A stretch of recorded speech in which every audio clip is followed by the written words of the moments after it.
Bismillahirrahmanirrahim. Assalamualaikum warahmatullahi wabarakatuh. Sahabat semua, hari ini saya kedatangan dua orang tamu. Yang satu orang Kang Rizwanda PhD, beliau analis kebijakan publik, dan Kang Jarod, beliau adalah pelaku UMKM. Begitu Kang ya? Siap. Dan tentu karena ada pelaku UMKM, maka kita akan berbicara tentang UMKM. Karena oleh pandemi kita hari ini, yang paling terasa akibatnya ya tentu di kalangan rakyat jelata. Kalau dikelompokkan ya termasuk salah satunya adalah UMKM. Di tahun kedua pandemi ini kita melihat ada upaya-upaya untuk menggerakkan kembali UMKM di Indonesia, tapi tentu dengan berbagai catatan. Nah, catatan ini yang ingin kita coba ketahui langsung. Ada Kang Jarod di Bandung, Kang ya, beraktivitas di bidang UMKM. Gimana Kang kira-kira yang akan rasakan selama pandemi ini, kemudian ketika akan move on ini, gimana dinamikanya Kang? Dinas memang produktif juga Kang Ipul untuk terasa ya? Terasa untuk adanya pembenahan dari NIB. Dinas itu berarti dinas apa Kang? UMKM dan Koperasi Kota Bandung. Oke. Juga Disdagin. Dinas Perdagangan Indonesia Kota Bandung, karena saya memang berlokasi di Kota Bandung, jadi dua dinas itulah yang memfasilitasi. Bagi yang memang pelaku ultramikro, maka dinas UMKM Kota Bandung yang punya hajat di situ. Tapi bagi misalnya yang memang sudah IKM, industri kecil menengah, itu Disdagin. Namun sekarang dengan adanya Pak Sandi Uno memang punya suatu program dengan pariwisata, maka untuk perizinan terhadap merek pun juga sekarang malah di Disbudpar. Bahkan Disbudpar itu sendiri mengeluarkan program yang luar biasa juga menurut saya, yaitu dengan CWS, co-working space. Ada di beberapa kecamatan. Jadi ada sekitar beberapa puluh kecamatan itu di setting untuk menghasilkan CWS sehingga para pelaku UMKM yang ada di daerah-daerah perkecamatan itu bisa berkumpul untuk menjadi sebagai sebuah entitas yang nantinya bisa menjadi sebuah network.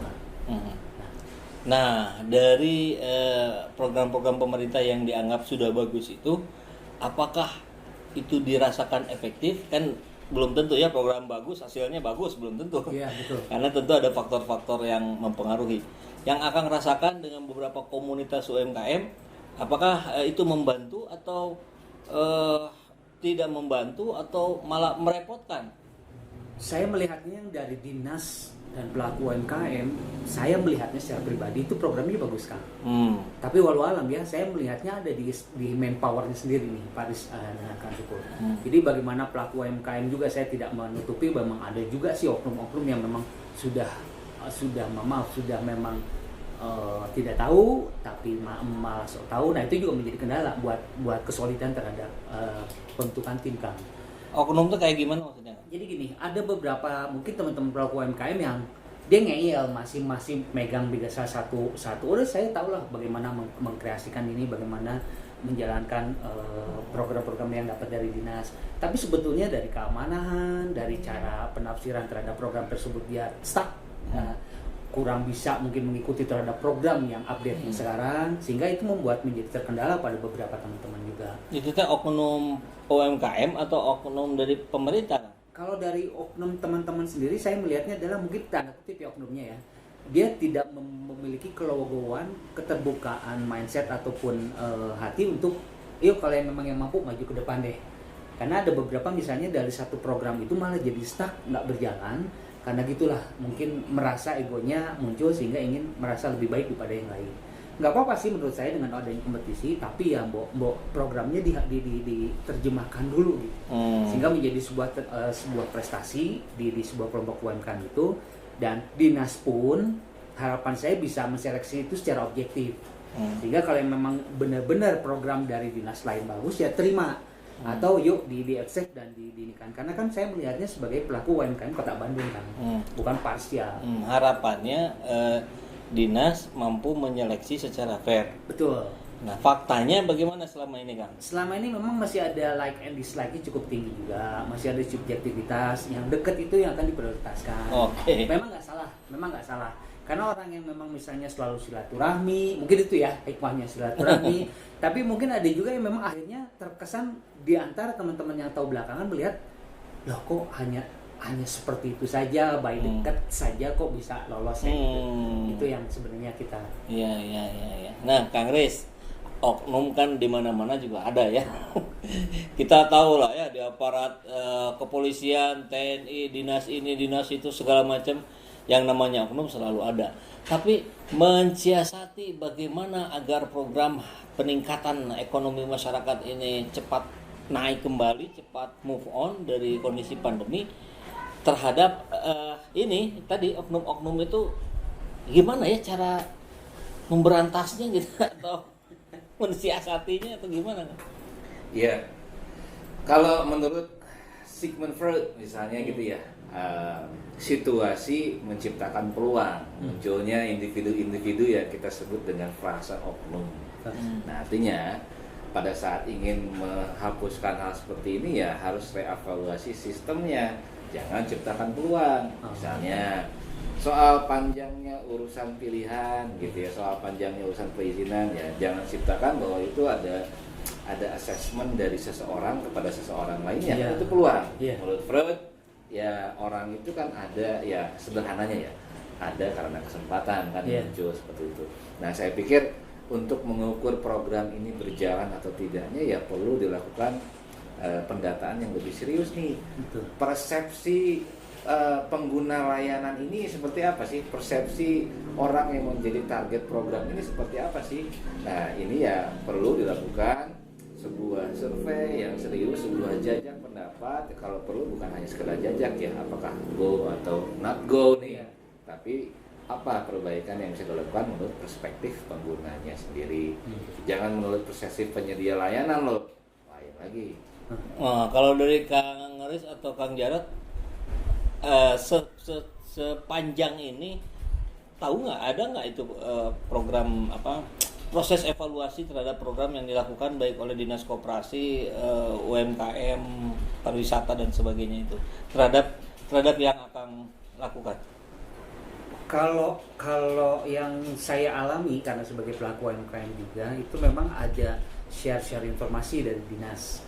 Tapi yang sering banyak adalah perihal dari para mahasiswa, entah itu yang memang mau skripsi atau mungkin tesis ataupun usaha doktoral itu meminta pendapat atau opininya terhadap kemajuan perkembangan usaha dunia UMKM dan kontribusinya dari dinas. Itu banyak didapat hasil. Ataupun kalau dari dinas ya perihal seperti pentingnya sebuah pelatihan yang dibutuhkan oleh UMKM, mungkin saya melihat itu bisa, tapi kembali lagi pada sasaran ya, tadi dibilang kesempatannya kalau memang misalnya tidak bisa terjemahkan dalam ranah implementasi si pelaku UMKM, idealnya itu harusnya ada solusi kan. Setelah ada pelatihan, kita kan tidak hanya selesai pelatihan, tapi dibina juga gimana nih hasilnya, gimana nextnya, seperti itu. Jadi ada program pelatihan dari dinas-dinas kan? Iya. Tapi Pak begitu ya? Ya. Ada pelatihan program. Ada. Nah, tapi di saat yang sama atau setelahnya faktor kedekatan dengan orang dinas pun tetap berpengaruh gitu. Ya memang seperti itulah. Ada juga yang memang di-share, tapi yang saya tahu memang ada beberapa pelatihan itu jadinya memang orangnya kembali itu saja. Orangnya itu saja. Ya. Pada saat barangkali kalau secara objektif diukur mungkin di luaran itu tuh masih banyak yang perlu, bahkan mungkin lebih perlu pelatihan itu dibandingkan yang biasa ikut, mungkin begitu maksudnya. Betul, bahkan saya dapat informasi saja dari salah satu kepala dinas berkaitan dengan realisasi BLT dari pemerintah. Itu kota Bandung pelaku UMKM-nya paling banyak dan terrealisasi. Iya, itu sampai ratusan ribu pelaku dan itu direalisasikan.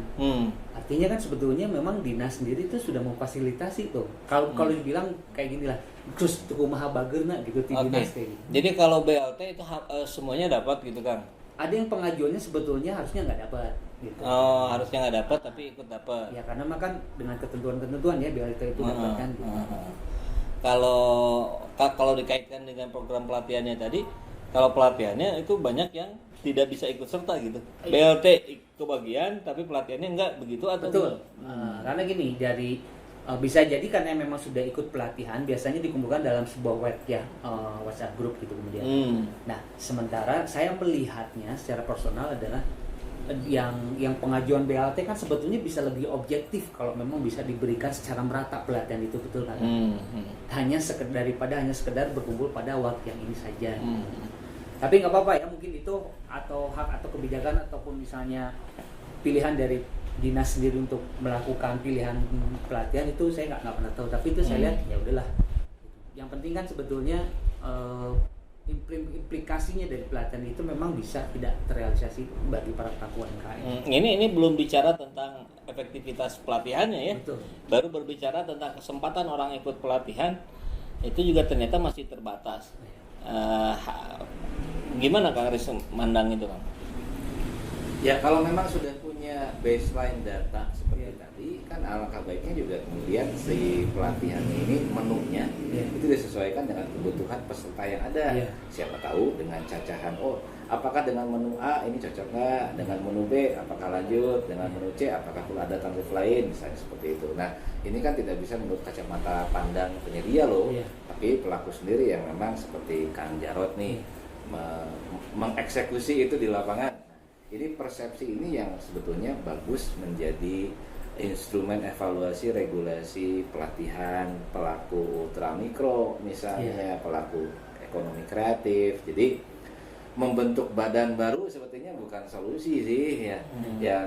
Yang dimaksud dengan solusi yang pas adalah apa yang sudah berjalan kemudian dievaluasi menurut orang yang mendapatkan kesempatan duluan lah misalnya. Oke, memperlebar atau meluaskan orang dengan akses mengikuti pelatihan juga penting, tapi kemudian jangan sampai ini jadi program-program yang spekulatif juga loh. Misalnya spekulatif itu begini, banyak saya melihat program-program itu kok jadinya misalnya nih kucuran bantuan untuk usaha mikro agar maju, malah beli motor ini di Gojek Driver. Nah itu kan juga artinya spekulan ini kan muncul seperti Ferg bilang tadi di awal, muncul karena sistem yang bolong. Nah, artinya kan apakah ada nggak sistem monitoring di mana dana yang dikucurkan itu betul serius jadi usaha mikro, kelontong Padang misalnya, jangan sampai dikucurkan di kelontong Padang jadi driver kan ya, itu menurut saya. Jadi artinya kucuran dana pemerintah ya jangan sampai wasted juga. Nah, itu tadi oknum, spekulan, kan kita just and fair ya.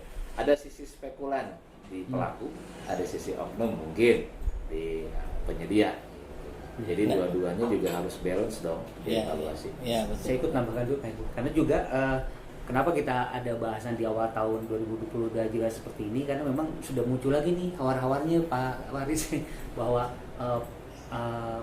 pencairan untuk yang BLT 20 yang terbaru itu udah mulai harus diajukan lagi. Nah, tapi sepanjang yang diketahui oleh Kang Rizwanda, apakah selevel dinas itu sudah punya kemampuan untuk mengevaluasi, atau urusan kemampuan sebetulnya pasti ada, tapi itu terrealisasi tidaknya, yaitu yang kita nggak tahu. Mestinya sih kalau dalam cycle sebuah regulasi kebijakan kan memang sudah ada duluan nih di tahap perencanaan, evaluasinya nanti akan gimana. Mestinya seperti itu. Nah kalau memang kopong di evaluasinya ya jangan dijalankan. Sudah sederhana itu. Jadi mestinya bisa kita duga tentu ada itu evaluasi. Hanya mungkin kitanya saja yang nggak tahu hasil evaluasinya bagaimana, atau cara mengakses hasil evaluasinya. Atau misalkan dinas itu punya tanggung jawabkah untuk mengekspos ke publik hasil evaluasi programnya dinas itu sendiri? Nah betul Kang Saiful, jadi harus ada channel yang memang official gitu ya. Ini loh pelaku yang sudah kita fasilitasi, ini loh yang setengah berhasil, ini loh yang berhasil sekali, ini loh yang masih gagal gitu. Nah, artinya kan pada saat prosentasenya dibukakan dengan serius gitu ya, dengan lebih terbuka, kan orang juga bisa ikut menilai, oh si itu mah kemarin dana lontong Padang jadi beli motor kan gitu. Nah channel publik seperti ini yang sebetulnya masih minim ya. Yang ada adalah pemerintah sudah mengucurkan sekian, sudah segitu saja. Ini persentase pelaku yang sudah terayomi, sudah gitu kan gitu ya. Atau Kang Jarod misalkan tahu nggak ada ada sistem pendataan itu dari dinas bahwa ini digunakan atau tidak, ini berhasil BLT-nya atau tidak. Ada nggak sih data dari dinas yang akan dapat? Kalau saya nggak dapat, Kang. Nggak dapat. Nggak dapat. Hanya kalau antar omongan dengan teman-teman gitu dari pelaku UMKM ya, kita juga suka dapat info bahwa ada beberapa mungkin misalnya kejadian kayak kemarin yang pengajuan ternyata bodong nih, akhirnya malah oleh pemerintah disuruh balikan lagi melalui cicilan karena dia tanda kutip dia melakukan tanda kutip lah ya penipuan dengan mengambil usaha orang lain foto dan ya itu tindak pidana ya. Tapi kalau dana bantuan BLT itu dia rumah makan, dana bantuannya dipakai beli cicilan motor, maka nggak akan ketahuan ya. Ya itu sih. Poin bagus. Ya memang itu yang menjadi apa ya, sebetulnya di kami pelaku UMKM itu banyak sih Kang yang yang ingin berharap adanya leverage dari penjualannya, dan mereka kan berharap dengan digital sekarang kan harapannya adalah peningkatan penjualan gitu. Nah dengan kondisi pandemi itu banyak kendala sebetulnya yang ditemui oleh para pelaku UMKM. Namun sekarang udah beberapa mulai nih setelah longgarnya PSBB ini adalah ada beberapa seperti bazar-bazar gitu. Tapi itu sebetulnya kalau menurut saya ya mungkin hanya cash saja bisa didapat. Kalau secara per bulan itu sebetulnya ada kendala. Oke. Nah, sekarang coba kita masuk ke tadi wilayah pelatihannya tadi. Yang kan Kang Jarod tadi cerita itu cukup banyak atau minimal ada lah ya beberapa kali pelatihan yang diselenggarakan oleh dinas. Itu terasa manfaatnya kah Kang? Atau iya mah nonton di YouTube gak aya atau gimana Kang? Sebetulnya kesempatan yang didapat itu adalah ketika kita bisa punya nomor kontak narasumbernya Kang. Karena dengan itu kita bisa setelah pelatihan kita bisa sharing terus. Itu sebenarnya yang membedakan kalau kita belajar di YouTube gitu. Oke. Karena kita bisa kontak langsung dan ya kalau yang dinas pilih ada beberapa yang memang yang kooperatif. Jadi setelah pelatihan mereka masih melayani para pelaku UMKM. Hanya lagi-lagi kan bagaimana menerjemahkan digitalisasi sistem yang darinya offline ke online kan tidak segampang teori ya Kang ya. Bagaimana SDM juga harus ada yang handle, bagaimana updating. Contoh saja lah seperti yang terbaru-baru dengan izin halal. Itu izin halal ada juga beberapa yang memang gugur karena para ibu-ibu atau mak-mak yang dan juga para bapak yang tidak mengerti akan hands up. Bukan berarti haram ya, tapi dia tidak bisa menunjukkan kehalalannya gitu maksudnya. Proses dalam legalisasi yang harus dia menempuh dari NIB terbaru, kemudian masuk di di LPPUMI yang harus diakses di situ, kemudian jadi lebih kepada birokrasi yang mungkin penguasaan kompleks. teknologi yang memang akhirnya di birokrasi itu sebenarnya yang membuat para pelaku UMKM yang mama itu jadinya udahlah udah males mikul kayak gini. Iya, pelaku UMKM itu mayoritas emak-emak ya. Kalau mau berbicara ya, sementara kalau yang memang sudah milenial kemudian mengenal usaha, mereka bicaranya startup Kang. Gitu. Kayak model misalnya seperti Pijak Bumi Langit usaha sepatu yang memang dari bahan yang bisa gradable, bisa ini, itu dia anak-anak muda gitu. Ya kalau ke anak-anak muda kan kita tidak terlalu khawatir lah. Betul. Mereka kan punya kemampuan untuk mengakses internet dengan sangat luar biasa. Bahkan ya anak-anak kita aja jauh lebih tahu di dunia digital kan Kang dibanding kita. Yeah. Nah, yang justru menjadi tanda tanya ini kan emak-emak tadi ya, yang kemudian juga barangkali sebagiannya justru menjadi tulang punggung misalkan, tulang punggung keluarga.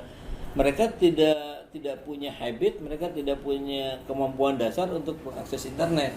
Nah, apakah itu yang menjadi persoalan terbesar sulitnya bergerak UMKM di kita atau ada hal lain kira-kira ya? Kalau dalam pandangan Kang Riz gimana? Ada peluang sebetulnya Kang. Jadi ada istilah namanya lintas kedinasan gitu ya. misalnya sekarang ini kan ada bisa dimanfaatkan upaya-upaya Merdeka Belajar itu. Saya menangkap tadi dari Kang Jarod tuh ada keperluan mentor. Ya nggak mungkin langsung terus melayani ratusan UMKM. Nah artinya mungkin mahasiswa yang magang mungkin bisa diarahkan nggak cuma sekedar motokopi dan bikinin kopi, tapi serius gitu bisa jadi mentor. Misalnya mahasiswa ini juga harus cocok ya. Mungkin jurusan administrasi bisnis, jurusan apa? Ngajarin digital administrasinya, marketing, ya. ya. Magang, topik mata kuliah digital marketing. Nah, itu kan mereka bisa diterjunkan langsung bukan cuma motokopi di dinas nih atau di perusahaan jadi jongos, tapi lebih ke arah serius mementori. Ukuran keberhasilan A, B, C magangnya yaitu apakah pelaku ini go out-nya gitu ya, go digital nggak. Jadi saya pikir bukan hanya membangun ekosistem digital, membangun ekosistem kompetitif digital. Ya kalau kompetisi kan market kan, nggak bisa pemerintah mengintervensi kompetisi, ya terbatas lah regulasi yang bisa dilakukan. Cuman ya mau nggak mau gimana caranya mengorkestrasi pasar.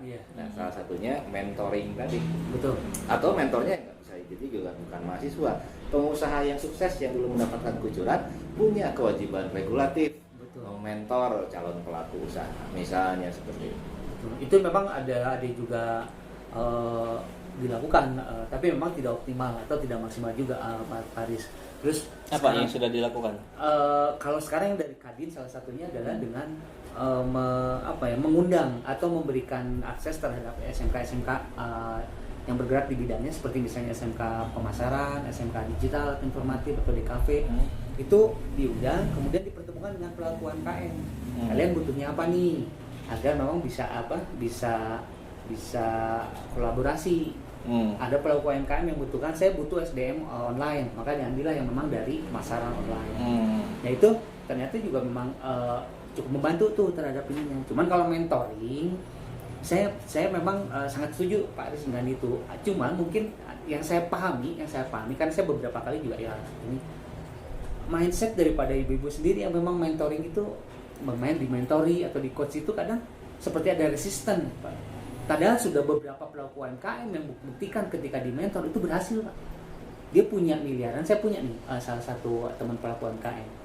Dari memang punya utang sekitar miliaran, ketika di coach, di mentori itu bisa berhasil sampai sekarang gitu. Ya kalau gitu mentornya miss and match dong. Kalau emang ibu-ibu resisten dengan mahasiswa, dia nggak mau hijau nyeramahan saya gitu ya. Ya sudah, ibu-ibu yang pelaku berhasil mentor ibu-ibu juga kan. Gitu. Bapak-bapak kalau memang resisten kan ini ya tipikal kebijakan di kita kan sangat kultural kadang gitu ya. Nah kultural ini bisa jadi barriers, bisa jadi tantangan, hambatan, bisa jadi peluang. Nah dimanfaatkan saja peluangnya. Kalau memang kulturnya begitu ya sudah, mentornya kalau gitu jangan dipaksakan gitu ya, aki-aki diceramahin sama anak muda. Ya artinya bahwa aspek seperti ini yang nggak bisa dengan sudut pandang Jarod semata, tapi perlu baseline data, survei persepsi pelaku usaha terhadap program pemberdayaan UMKM itu apa. Nah itu belum ada loh. Kalau Bekraf punya peta UMKM yang per provinsi, ya saya pikir itu nggak bisa berhenti sampai di situ. Bekraf, tapi lebih ke arah apa nih, spasial planningnya. Kan pasti permasalahan di Jabar ya dengan permasalahan di wilayah lain kan beda-beda. Nah menarik mengenai mentor tadi, yang Akang cerita tadi itu cerita di mana Kang? Cerita di program dinas atau di swasta? Di komunitas. Jadi di luar ya, di luar pemerintahan.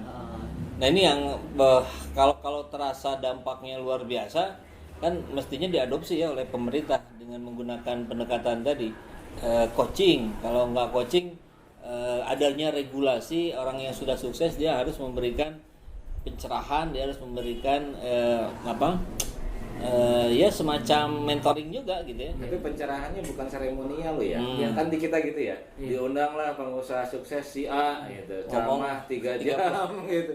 Tapi hasilnya ya terus manggut-manggutnya ya tidak bisa seperti itu. Tapi kemudian bahwa ilmu yang dari orang yang diundang sebagai motivator itu gimana nih next step-nya. Yang saya pahami sampai saya ngobrol juga sama si pelaku itu, ternyata kelebihan dia adalah memang dia yang menawarkan diri kepada si coach ini. Dan si coach atau mentor ini juga karena memang berhasil, pelaku berhasil, dia punya syarat. Kalau tidak diikuti maka stop gitu. Nah mungkin kalau saya lihat mindsetnya dari si pelaku usaha yang memang sudah di bawah, dia sedang butuh sebuah petunjuk didapatkan dari orang yang sukses, dia mau ngikutin apa saja. Nah kalau yang tadi dibilang Paris, ya harus dibuat seperti itu. Nah itu sebetulnya mungkin di situ ada peran serta dinas juga untuk memantau, mensupervisi supaya jangan sampai seperti ini. Sudah diajukan, dinas memfasilitasi, ya akhirnya ujung-ujungnya ke sana biasa-biasa lagi. Nah itu nggak akan bertumbuh menurut saya. Jadi kalau Kang Jarod berarti sekarang barangkali lebih melihat kepada kesiapan mental si pengusaha itu ya untuk bisa leverage itu. Tidak berguna apa-apa BLT kalau si pelakunya justru tidak punya kemampuan, tidak punya greget untuk naik level dengan cara misalkan mendatangi pengusaha sukses, minta di coach dan seterusnya, begitu kan? Betul, ya. Nah, tapi tentu dalam konteks kaitan dengan pemerintahan maka persoalannya kan ada di regulasi, Kang. Apakah mampu pemerintah, dinas dalam hal ini mengeluarkan regulasi seperti yang disampaikan Kang Riz tadi? Orang sukses dia harus begini, atau bahkan ada regulasi yang mengarah sampai kepada penguatan mental, kepribadian, profil seorang pengusaha sukses. Bisa nggak sih? Harusnya bisa ya. Harusnya kan bahwa ada kontrak. Ini kultur cash and carry yang tidak sehat sih menurut saya. Oke, menerima sekian, tapi ada bonding. Bondingnya bukan hanya cuma mengembalikan dengan cicilan lunak menurut saya, tapi ya itu boleh juga. Apalagi BLT nggak ada ini harus kultur dikembalikan. cash and carry tadi itu kultur yang tidak membangun dan tidak ada berkelanjutan. Atau misalnya begini, untuk membangun mindset dan mental yang tebal kan bisa mengundang praktisi psikologi seperti Kang Saiful Jamil gitu ya, untuk membentuk bagaimana nih bisa tahan banting di era digitalisasi seperti saat ini. Di era digital ini kan tahan bantingnya tentunya bukan hanya tabah dan sabar dan penuh berdoa, tapi gimana caranya kan gitu ya. Pasti kan praktisi seperti Kang Saiful Jamil sebetulnya cukup proper sih untuk bukan hanya pengusaha kan, tapi orang yang bisa membangun mental yang masa kini gitu ya, mental yang 4.0 itu gimana gitu. Oke, kalau begitu Kang Jarod sebagai pelaku UMKM barangkali punya harapan kepada pemerintah, kepada komunitas, apa sih yang diinginkan seorang Kang Jarod yang pastinya mewakili juga para pelaku UMKM yang lain? Harapannya sih di 2022 ini, apalagi dengan ada program dari Kemenkop ataupun misalnya dari Pak Sandi Uno, dari beberapa dinas ataupun yang berkaitan dengan UMKM. Kalau bisa sih tadi kita adanya memang pertama adanya setting ataupun pelatihan tadi yang dibilang sama Paris, supaya jajaki dulu apa yang memang dibutuhkan oleh para pelatih atau pelaku UMKM. Artinya karena Kang Jarod berharap seperti itu, selama ini nggak ada itu ya? Walau alam ya, tapi saya melihatnya kok yang muncul dari pelatihan, beberapa kali pelatihan digital marketing lah, kemudian yang lain lah. Sementara mindset usaha sendiri memang sepertinya kurang disentuh. Kalaupun ada yang bilang itu sudah dulu, nah ini kan kita berbicara yang baru nih. Nah, sehingga pada saat kondisi misalnya mindsetnya diketahui, oh iya ternyata kita butuh nih mentor atau coach tadi. Nah, dinas memfasilitasi ketemu dengan sebuah program. Nah, apabila tidak yang mau ikut diseleksi, bila tidak mengikuti aturan maka akan mendapatkan konsekuensi atau sanksi. Nah itu setahun coba dilihat, nanti seperti apa sih pertumbuhannya, sama-sama dilihatkan. Nggak tahu tadi yang dibilang Pak Aris itu mampu tidak keterbukaan dari para dinasnya sendiri, karena dari UMKM ya mau ujung-ujungnya paling berbicaranya UMKM ini udah buat produk, satu UMKM nih buat produk, ternyata ini kurang bagus, dia buat produk yang lain, minta halal, minta izin PRT dan lainnya. Ini sampai kapan sih gitu? Kalau satu orang punya 12 produk gimana Pak? Nah itu kan sebenarnya jadi nggak fair, kalau menurut saya kan nggak adil bagi yang punya produk benar-benar dia butuh cuma satu gitu. Nah itu yang sebenarnya saya ingin bisa nggak sih kita dapat produk satu bagus, kemudian kita di coach dan pemerintah melakukan pembiayaan. Apalagi kan sekarang pembiayaannya besar ya, Pak Teten sendiri kan menggelontorkan cukup besar, Pak Erlangga Hartarto juga besar nih. BLT atau BPUM lewat BBRI ini. Nah ini kenapa nggak menjadi efektif dan efisien gitu? Itu harapan saya sih Kang. Ya langsung aja Kang, nggak efektif nggak efisien. Jadi gimana caranya biar efektif efisien, saran Kang Riz ke pemerintah? Sederhananya adalah pengambilan strategi kebijakan berbasis riset. Ini akibatnya nih. Ya. Kalau pengambilan keputusan itu berbasiskan sudut pandang seorang figur misalnya, atau sudut pandang sekelompok pelaku saja, kan begini. Jadinya orang yang memang tidak terwakili waktu itu aspirasinya ya merasa nggak pas gitu ya. Nah kalau baseline-nya riset ya kemungkinan itu pasti ada aja sih. Orang yang happy tidak happy, like and dislike ada saja. Hanya kemudian setidaknya itu bisa diminimalisir. Betul. Setidaknya ya 80% kena oke lah. Ya 20% miss ya.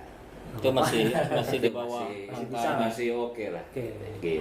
Oke. Nah, tapi ini saya jadi kepikiran hal lain yang agak di luar tentang UMKM-nya kan, tentang risetnya tadi. Riset, survei itu kan kalau kita coba geser sedikit ya di kancah politik kita. Dari kemarin-kemarin sudah bermunculan tuh survei ini, survei itu, elektabilitas, popularitas dan segala macam. Kok bisa beda hasilnya, Kang? Ada yang paling besarnya Prabowo gitu di sini ada Anies Baswedan, di sini ada Puan Maharani. Gimana sih riset yang seperti itu, Kang? Termasuk dalam konteks ini ya. Riset kan tergantung dari mana instrumen pencacahnya itu dimunculkan. Misalnya nih, kita quorum ya 100% dari ruangan ini bertiga orang kan mendukung program A atau mendukung figur A, ya sudah 100%. 100% kan berarti 3 orang. Nah, artinya poin sederhananya adalah metodologi risetnya itu kan harus juga dibukakan. Dari mana asal 80%, dari mana asal 50%. Jangan-jangan yang dibagikan memang orang yang memang sudah dipikir-pikir kira-kira pasti milih A. Ya itu pasti hasilnya juga 100%. Rada sesat gitu. Artinya pada saat ingin bicara soal data, maka basis riset ini juga bukan hanya bicara soal pooling loh, maksudnya bukan hanya bicara soal persentase loh, tapi juga kedalaman risetnya. Kedalaman riset itu sekarang kan trending riset itu bukan hanya kuantitatif ya kan Saiful Zaman, atau bukan hanya bicara soal berapa persen sih, tapi juga kualitatif atau bahkan kombinasi keduanya. Misalnya nih, ada masalah Kang Jarod, seorang pengusaha hebat, pelaku potensial di Kota Bandung. Pernah tidak ada riset yang bicara bagaimana apa sih akar masalah mandeknya? Misalnya ya, program-program untuk mencacar pelaku usaha di Bandung. Belum kan? Yang ada adalah sudah terfasilitasi loh sekian, entah siapa itu kan gitu ya. Kalau gitu mas saya bisa bagiin aja se-RW atau kira-kira nih orang kalau misalnya dibagiin ini setuju nggak Pak? Saya tanya misalnya Kang Jarod, kalau misalnya saya bicara soal program yang baik selama ini setuju nggak? Setuju aja kan. Nah artinya hal-hal seperti ini narasi seperti Kang Jarod adalah data loh. Narasi seorang pelaku yang sudah mengusahakan usahanya sekian lama, tapi A, B, C. Nah, narasi ini bisa dimaknai sebagai data sebetulnya, bukan hanya dari sekian ribu. Tapi kan 70% dari sekian ribu bicara oke loh program. Ya iya, kalau yang dibagiin angketnya yang sukses mah ya pasti iya. Siapa tahu tahun depan ngucur ke saya lagi kan gitu. Itu akibatnya tadi kenapa orangnya itu lagi. Betul. Nah, ketakutan untuk mencacah orang yang di luar lingkaran yang terdata, ya itu sebetulnya kendala juga. Jadi kesimpulannya narasi seorang pelaku usaha itu juga sebuah data yang mungkin memang tidak bisa dipakai seluruh Indonesia, tapi setidaknya menemukan akar masalah di wilayahnya Kang Jarod. Oke, jadi mudah-mudahan sih kita berharap gitu dengan adanya expose hasil-hasil riset dan data survei dan sebagainya itu bukan lagi data-data yang ujungnya membodohi publik, tapi justru menginformasikan gitu, membuka wawasan publik. Kan harapannya begitu ya, harapan survei itu. Betul, data jangan dipakai untuk membentuk opini gagal atau tidak gagal, sukses atau gagal gitu ya. Tapi data yang memang mencari solusi. Faktanya hari ini Justru begitu. Survei itu dibuat untuk menggiring opini, Kang. Betul. Kumaha tah? Ya itu tadi, artinya pendekatan riset kan beragam. Iya. Jadi jajak pendapat atau sebar angket bukan satu-satunya instrumen untuk bisa memastikan apakah program berjalan atau tidak. Tapi pencarian akar dari akar masalah yang mungkin terlihat begitu saja, apa sih dibalik Betul. semua ini? Oh ya itu juga data. Jadi kadang di kita kan ada arogansi angka ya. Kadang saya kalau melihat, wah publik. Padahal publiknya IT luar, bertiga, maka itu kita juga publik loh. Publik, iya. Kalau saya bilang, Mbak, setuju ya, 100% ya, 100% ya. Nah, ya 100% Iya. dari 3 orang. Nah, kan gitu. Nah, dari 3 orang itu yang nggak disebut gitu. Disebutnya 100% aja gitu. Terkadang seperti itu. Atau apakah 3 orang ini kan dilihat dulu Iya. pelaku usaha bukan? Betul. Jangan-jangan tetangga sebelah. Nah, itu juga kan bisa jadi data yang Bias juga ya. bias juga. Artinya bahwa variasi pendekatan riset mungkin juga perlu. Betul. Jadi, Dan tadi informasi yang cukup menyeluruh harus disampaikan gitu. Sampelnya berapa, dari berapa, Betul. menggunakan pendekatan statistik apa dan seterusnya itu bahkan cara penarikan sampel, apakah per RT RW dibagi, apakah misalnya sudah ada rumusan, misalnya nih terkadang kan Kang Jarod tadi nyebut ibu-ibu ya, mungkin orang dengan perspektif gender yang berbeda akan mengisi berbeda loh. Iya, kalau ditanya bapak-bapak mungkin ya jawabannya condong ke, karena ibu-ibu mungkin jawabannya condong ke. Nah ini kan bisa harus dilihat tuh. Iya. Jangan-jangan kebanyakan karena mau gampang ya, banyaknya ibu-ibu kata Kang Jarod tadi kan ya. Iya. Ayolah bagiin semua. Ya jawabannya berarti jadi condong. Sudah tahu duluan gitu. Iya. ya mudah-mudahan tercerahkan ya. Dan ini satu pertanyaan terakhir Kang yang harus bisa ditanyakan di awal. Ini kaosnya tulisannya 3 rasa juara. iya. Ini apa ini Kang? Ini awalnya ide memang kita buat karena untuk melihat ada kendala di UMKM, jadi kita buat semacam reseller kan. Reseller. Reseller. Oh bukan nama produk ini ya, Ini tapi bukan, ini apa? produk distribusi sebetulnya. Produk Jasa distribusi. distribusi. Oke. Hanya pada saat kendala waktu tahun kemarin itu agak terkendala ketika memang ada rahasia dari polisi yang waktu di Jakarta kejadiannya. Kita jadi tanda kutip lah mengerem dulu karena beberapa produsen frozen food itu kan ada sulit. Mereka bukan izin dengan PIRT tapi dengan BP POM. Sementara pelaku UMKM itu makanya dikatakan orang taunya usaha mikro, kecil, menengah gitu. Padahal banyaknya yang untuk frozen food sendiri itu banyaknya yang mikro ke bawah. Sementara BP POM kesyaratannya untuk legalisasi kesehatan dia harus butuh beda tempat.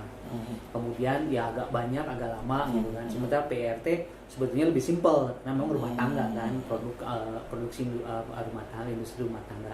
Nah, ketika ini dilemparkan awalnya memang cukup bagus kan. Tapi ya seiring perjalanan ternyata ya ketika ada kendala mak jadi rada khawatir, gembar sudah stop, akhirnya ya udahlah kita cooling down aja dulu. Oke, mudah-mudahan cepat ketemu solusinya ya.